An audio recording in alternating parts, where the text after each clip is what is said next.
नमस्कार। आज हम विचार करने जा रहे हैं कोरिलेशन ऑफ कोएफिशिएंट, यानी कि कोरिलेशन वो भी किससे? रैंक ऑर्डर मेथड से। इसी को हम Spearman rank order correlation coefficient भी कहते हैं। श्रेणी क्रम सह संबंध गुणांक भी इसे ही कहा जाता है। और स्पीयरमैन का तो नाम लिखा ही हुआ है, स्पीयरमैन ने इसको खोजा था और स्पीयरमैन ने ये व्यवस्था दी थी, इस वजह से इसका नाम Spearman rank order correlation coefficient है। अब इसमें क्या कि जो 30 से छोटा ग्रुप होता है उसके लिए हम इसका इस्तेमाल कर सकते हैं, और ये बड़े समूहों के अध्ययन के लिए उपयुक्त नहीं है। जो प्रोडक्ट मोमेंट मेथड था कार्ल पियर्सन का, वो शोध कार्यों के लिए प्रयोग किया जाता है, और ये शिक्षा में ये जो है इस्तेमाल होता है। बीएड में, एमएड में, एमबीए में, सब में ये है। और बीएड पार्ट 2 का भी जो कल परसों एग्जाम होने जा रहा है उसमें भी ये कोर्स में है, एमएड में है, एमबीए में है, और विभिन्न जो पीजी क्लासेस हैं उनमें ये होता है। और 30 से छोटे ग्रुप पे इसे इस्तेमाल करते हैं। एक विद्यार्थी ने क्वेश्चन भेजा है कि 10 छात्रों के भौतिक विज्ञान और गणित के परीक्षा प्राप्तांक इस प्रकार हैं। श्रेणी क्रम सह संबंध गुणांक की गणना कीजिए। हो सकता है कहीं पर यह आया हुआ हो, तो इसमें श्रेणी क्रम सह संबंध गुणांक की गणना करनी है, मतलब कि Spearman rank order correlation coefficient की हमें गणना करनी है। अब फिजिक्स को और मैथ्स को, मैंने यहाँ पर फिजिक्स को P से और मैथमेटिक्स को M से रिप्रेजेंट किया है। क्वेश्चन केवल इतना है, ये जो 3 लाइनें आपको दिख रही हैं इसमें, कि फिजिक्स में उसके प्राप्तांक ये हैं 10 बच्चों के, मैथमेटिक्स में 10 बच्चों के प्राप्तांक ये हैं। अब इसके आधार पर हमें ये इस गुणांक की गणना करनी है, Spearman rank order correlation coefficient निकालना है। और उसके लिए फार्मूला है श्रेणी क्रम सहसंबंध गुणांक का, रो बराबर 1 - 6 sigma D square upon n into n square minus 1। जब इसके मान में इसमें रखूंगा तब इसको एवेल्यूएट कर दूंगा कि इन सबका मतलब क्या क्या है। यहां पर तो आप बहुत अच्छी तरह समझ लीजिए कि यह प्रश्न जब हम लोग पढ़ा करते थे तो हवा जैसा लगता था, लेकिन इसमें है कुछ भी नहीं। इसमें क्या करना है कि जो पहले वाले प्राप्तांक हैं, ये फिजिक्स के प्राप्तांक हैं, फिजिक्स के प्राप्तांक हैं, तो इनके आधार पर हम ये R1 बना रहे हैं। फिजिक्स के आधार पर R1 बन रही है। अब इसमें देखिए सबसे ज्यादा नंबर कहां पे है? सबसे ज्यादा नंबर 29 है, तो इसके आगे 1 लिख दिया। फिर इससे कम कहां पर है? उसके आगे 2 लिख दिया। फिर इससे कम कहां पर है? उसके आगे 3 लिख दिया। इसी तरह से हमने ये 10 तक गिनती पूरी होगी, 1 से लेके 10 तक के सारे ये जो इसमें आ जाएंगे। और इसी तरह अब ये M है, यानी कि मैथमेटिक्स के प्राप्तांक हैं, तो मैथमेटिक्स में जो ये अंक मिले हुए हैं इसमें भी जो सर्वाधिक अंक है ये है 30, तो 30 है, और इसके आगे तो 30 के आगे 1 लिख दिया। फिर अब इससे कम 28, 2 लिख दिया। इसी तरह से एक क्रम बना लेते हैं कि सबसे ज्यादा जो होता है उसके आगे 1 लिख दिया, उससे कम पर 2, उससे कम पर 3, और इसी तरह से n बराबर जितना दिया हुआ होता है इतनी तक की हमारी व्यवस्था हो जाती है। कभी कभी क्या होता है कि एक ही अंक, जैसे मान लीजिए मैथमेटिक्स में ये 11 है, ये 11 अगर 2 बार आ जाएगा तब क्या होगा? तब जो है हम दोनों में 0.5 लगाएंगे और दोनों को 0.5 से रिप्रेजेंट करेंगे। उस तरह का कोई क्वेश्चन आएगा तब फिर उसके बारे में जो है बातचीत होगी। यहां पर आपने देखा कि हमने R1 और R2 निकाल लिया। रैंक डिफरेंस मेथड की सबसे महत्वपूर्ण बात यही है। बस केवल अगर ये समझ में आ गया तो पूरा सवाल हल हो गया। एक बार फिर से देख लीजिए कि जो P है, जो फिजिक्स के नंबर हैं, उसके आधार पर हम ये कर रहे हैं, R1 तय कर रहे हैं। फिजिक्स में सबसे ज्यादा नंबर कौन से हैं? सबसे ज्यादा नंबर है 29, तो इसके आगे 1 लिख दिया। अब इससे कम कौन से हैं? 27, तो वहां पर 2 लिख दिया। फिर उससे कम कौन से हैं? 20, तो 3 लिख दिया। इस तरीके से हम लिखते चले जाते हैं और ये R1 बन के तैयार हो गई। इसी तरह से R2 के लिए हमें दूसरी वाली जो सीरीज दी हुई है, इसमें जो सर्वाधिक अंक हैं उसके आगे हमने 1 लिख दिया। फिर उससे कम वाले के 2 लिख दिया। फिर उससे कम पर 3, फिर उससे कम पर 4। इस तरह से हमने सारे के सारे संयुक्त दे दिए। तो ये R1 भी निकल आई, ये हमने निकाली है, और ये R2 भी निकल आई। किसी किसी क्वेश्चन में क्या होगा कि आपको ये प्राप्तांक न दिए होंगे, सीधे सीधे R1 और R2 ही दे दिया होगा। तो R1 और R2 से आगे का सवाल हल हो जाता है। तो इसको लेकर के चिंता की कोई बात नहीं कि आपने तो बताया था ये वाला कि प्राप्तांक दिए हुए होंगे और यहाँ पर तो केवल R1 R2 दिया हुआ है। R1 R2 दिया हुआ तो ये और सरल है, क्योंकि अब R1 और R2 आपने निकाला है इनसे, और वो क्वेश्चन में कभी कभी सीधा आपको दिया हुआ हो सकता है। अब R1 और R2 इनका जो डिफरेंस है उसे कहते हैं D मतलब R1 माइनस R2, उसे हम उस निशान के साथ लिख लेंगे क्योंकि आगे हमें इस्तेमाल करना है D स्क्वायर का। तो इसलिए R1 माइनस R2 8 में से 8 0, 9 में से 5 गए 4, 1 में से 3 गया माइनस का 2, 2 में से 4 गए माइनस 2। इस तरह से हमने सबको घटा करके ये D की वैल्यू निकाल ली है। D की वैल्यू निकाल ली, आप देख लीजिए हमने क्या किया, केवल R1 में से R2 को घटा करके यहां पर लिखते चले गए। इसके बाद एक सीरीज बनाई है, समय ज्यादा ना लगे इसलिए मैंने पूरा हल करके रखा है, लगभग यहां पर आगे हल कर दूंगा। तो डी स्क्वायर निकालना है। डी स्क्वायर का मतलब डी की जो वैल्यूज आई हैं उनका स्क्वायर करना है, उनका उसी से गुणा करना है। तो 0 इंटू 0 बराबर 0, 4 इंटू 4 इक्वल टू 16। इस तरह से 2 का स्क्वायर 4, 4 का स्क्वायर 16, 2 का स्क्वायर 4, 1 का स्क्वायर 1, 5 का 25, 1 का 1 और 3 का 9। अब फिर इन सबको हमने डी स्क्वायर को जोड़ दिया। जोड़ने के लिए हम समेशन इस्तेमाल करते हैं, जिसको हम और जो है यहाँ पर आप देख लीजिए डी स्क्वायर, यहाँ पे सिग्मा डी स्क्वायर। तो इस पूरे का टोटल आया है 80, पूरे का टोटल 80 आया है। अब ये जो हम यहाँ पर निकाल रहे हैं, इसमें प्रश्न में पूछा गया था कि फिजिक्स के और मैथमेटिक्स के प्राप्तांक दिए हुए हैं, इससे आप श्रेणी क्रम सहसंबंध गुणांक की गणना कीजिए। श्रेणी क्रम सहसंबंध गुणांक यानी कि Spearman rank order correlation coefficient का जो फार्मूला है वो है rho is equal to 1 minus 6 sigma D square upon N into N square minus 1। तो अब रो तो यह है श्रेणी क्रम सहसंबंध गुणांक, और डी क्या है, डी डिफरेंस है। ये आपने देख लिया है कि इनका विचलन R1 और R2 का जो अंतर है वो डी है ना, और डी का स्क्वायर इसका स्क्वायर कर दिया है। एन ये संख्या छात्र कितने हैं 10, तो n बराबर 10 है, तो n का मान हमने यहाँ पर 10 रख दिया। अब देखिए इससे हमें जो कुछ भी मान प्राप्त हो गए हैं उस मान को हम इस फार्मूले में रख रहे हैं।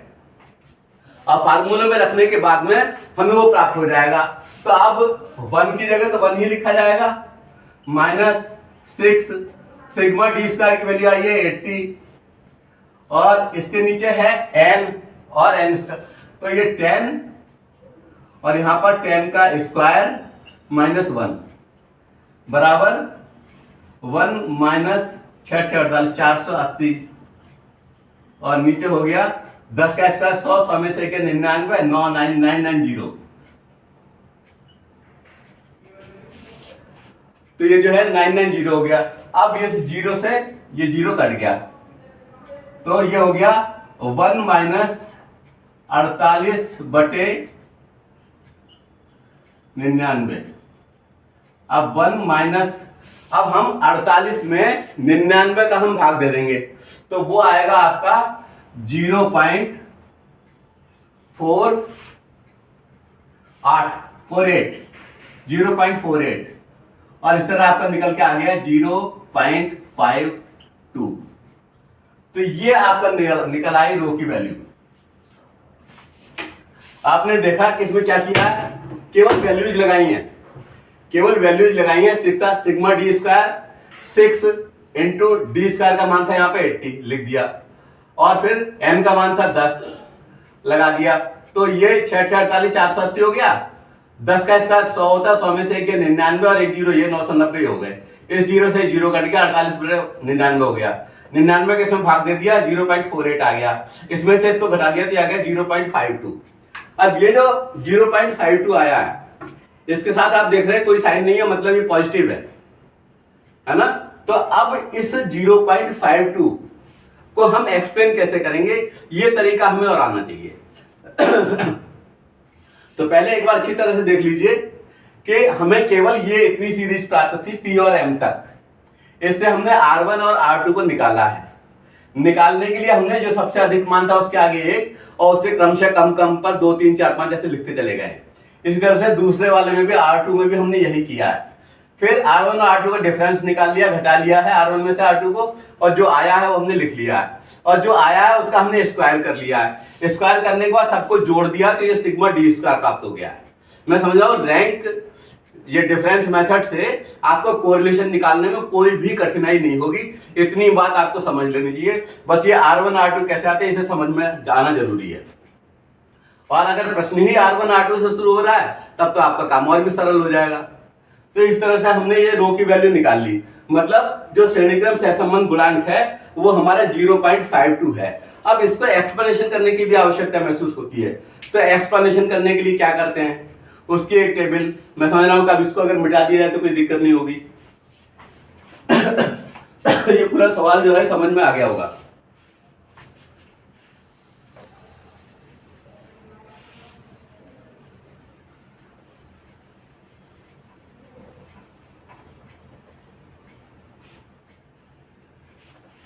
इसको समझने के लिए सहसंबंध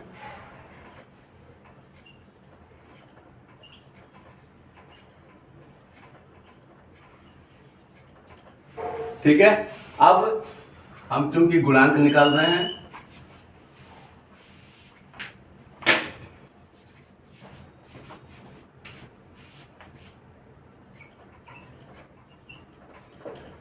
गुणांक, अब गुणांक पॉजिटिव और नेगेटिव।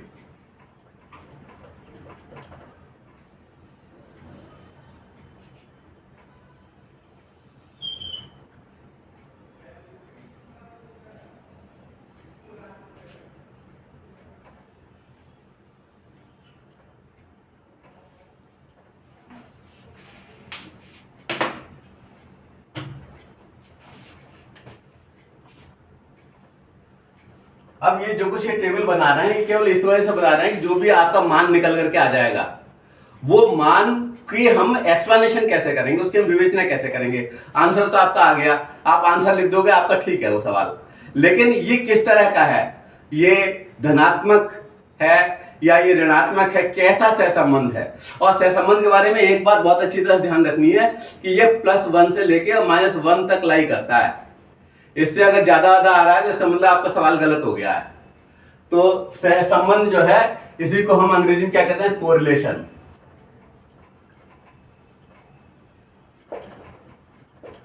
है ना।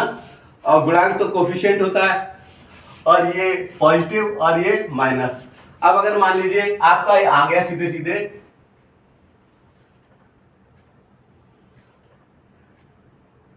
+1 और -1, तो इसका मतलब क्या हो गया, ये पूर्ण है।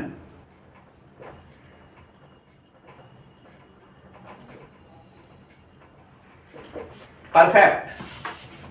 +1 ही अगर हमारा आ गया तो ये बिल्कुल 100% सहसंबंध है उसका, और ये -1 आ गया तो ये बिल्कुल संबंध नहीं है।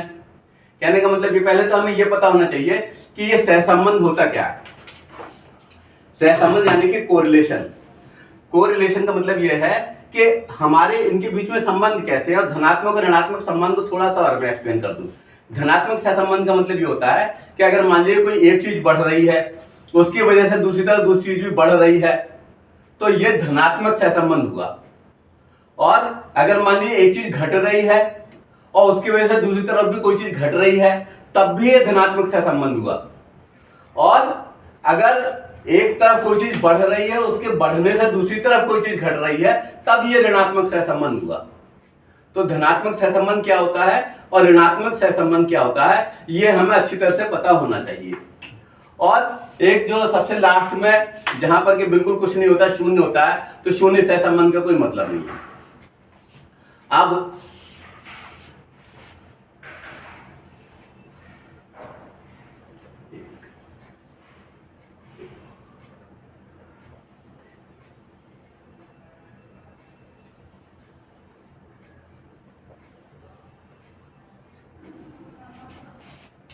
पूर्ण हो गया, फिर वेरी हाई हो सकता है,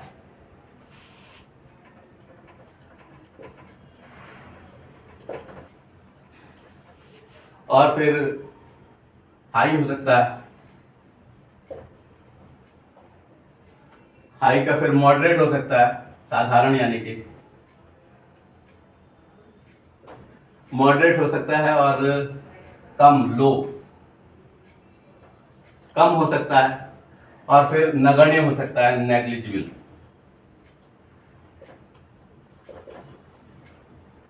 नेग्लिजिबल हो सकता है। अब हमें करना क्या है, देखिए बहुत अच्छी तरह से इस टेबल को अपने दिमाग में बिठाने के लिए हम क्या करेंगे, यहां पर लिखेंगे 20 से 40।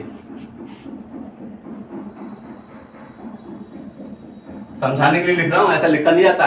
अब ये हो गया 0.20 और ये 0.40, और पॉइंट से पहले जीरो लगाते ही लगाते हैं। तो 0.20 से 0.40 तक अगर वैल्यू निकल करके आ रही है, अगर इतनी वैल्यू निकल करके आ रही है, तो ये धनात्मक कहलाएगी। कैसी? नेग्लिजिबल। इतनी, लेकिन वो बहुत ही नगण्य होगी। अब इसके बाद क्या आया, 0.41 से 0.60, तो ये क्या हो गई, ये लो हो गई। अगर ये निकल के आ रही है तो लो हो गई। और अगर मान लीजिए फिर इसके बाद आ गया 0.61 से 0.80, इस तरह से 0.81 से 0.90, फिर 0.91 से, और फिर ये 1 तक हो गया। कहने का मतलब ये है कि अगर ये वैल्यूज हमारी निकल के आ रही हैं और पॉजिटिव निकल के आ रही है, धनात्मक आ रही हैं, तो ये हमारी यहाँ पर नेग्लिजिबल होगी। इसे हम कहेंगे कि कम सहसंबंध है और धनात्मक सहसंबंध है। इसे हम कहेंगे कि साधारण सहसंबंध है और धनात्मक सहसंबंध है। इसे हम कहेंगे कि उच्च सहसंबंध है, हाई सहसंबंध है, हाई यानी कि हाई की रेंज में आ रहा है। और फिर यहाँ पर अगर 0.91 से ऊपर आप मान लो 0.92 आ गया उत्तर, तो 0.92 मतलब वेरी हाई, बहुत उच्च सहसंबंध है इसका। और अगर मान लीजिए यही सेम इसमें हम लिख दें इनमें, और ये माइनस की वैल्यूज हैं, तो इसका मतलब नकारात्मक सहसंबंध है। यही चीज यहां पे आई तो नकारात्मक सहसंबंध है, बहुत कम, और ये बहुत लो नकारात्मक सहसंबंध है, साधारण नकारात्मक सहसंबंध है, उच्च नकारात्मक सहसंबंध है, बहुत अधिक नकारात्मक सहसंबंध है। तो इस तरह से हम इसकी विवेचना करेंगे। और मान लीजिए अगर हम ये 0 आ रहा है तो शून्य संबंध है, उसका तो कोई मतलब नहीं होता। कहने का मतलब यह है कि इससे हम देख लेंगे। अब आपका देखिए, आपका क्या आया था, 0.52 आया था, तो 0.52 कहां पे आएगा, 0.52 इसके बीच में आएगा। इसका मतलब सकारात्मक सहसंबंध तो है, लेकिन वो कैसा है, कम है। इस तरह से हम उसकी विवेचना करेंगे। तो मैं समझ रहा हूं कि ये सहसंबंध आपके समझ में आ गया होगा कि सहसंबंध होता क्या है। और ये फार्मूला है इसका, ρ = 1 - 6 sigma d² upon n × n² - 1। d का मतलब हमने निकाला था, अभी आपने देखा था, और उसका स्क्वायर कर दिया था, उसका टोटल कर दिया था, उसका हमने 6 से गुणा कर दिया है ना। तो ये फार्मूला निकल के आ गया। तो ये सकारात्मक सहसंबंध है। और ये चूंकि हमें 0.52 यहां पर मिल रहा है, वो संबंध जो है वो निम्न सहसंबंध है, निम्न सकारात्मक सहसंबंध है। तो ये वैल्यू को हम इस टेबल से हम इसे चेक कर सकते हैं। ये टेबल एक बार आपने दिमाग में बनाने के लिए आप 20 से 40, 41, 60 इस तरह से याद कर सकते हो नीचे से, और उसके बाद जो पॉइंट लगा दोगे, क्योंकि 1 से ज्यादा तो होता नहीं सहसंबंध, इसलिए 1 तक जाता है ये लास्ट में। और इसी तरह से नकारात्मक सेम यही चीजें होती हैं, और ये -1 तक जाता है। कहने का मतलब यह है कि सकारात्मक सहसंबंध है, पॉजिटिव सहसंबंध है या नकारात्मक सहसंबंध है, ये इस टेबल के आधार पर हम इससे निकलने वाले आंसर को विवेचित कर सकते हैं। तो Spearman rank order correlation coefficient को निकालना आपको आ गया होगा। कोरिलेशन जिसे हम कहते हैं रैंक ऑर्डर मेथड, जो कि बीएड के द्वितीय वर्ष के पाठ्यक्रम में लिखा हुआ सेम ये कि कोरिलेशन कोष्ठक में रैंक ऑर्डर मेथड, तो इसको निकालने का तरीका ये है। और ये छोटे ग्रुप पे अप्लाई होता है स्पीयरमैन का तरीका, बड़े ग्रुप के लिए तो कार्ल पियर्सन का है, और कार्ल पियर्सन का वो तरीका हम बाद में कभी विवेचित करेंगे। और अभी ये संबंध में आ गया होगा। आपका बहुत बहुत धन्यवाद। जय हिंद, जय भारत।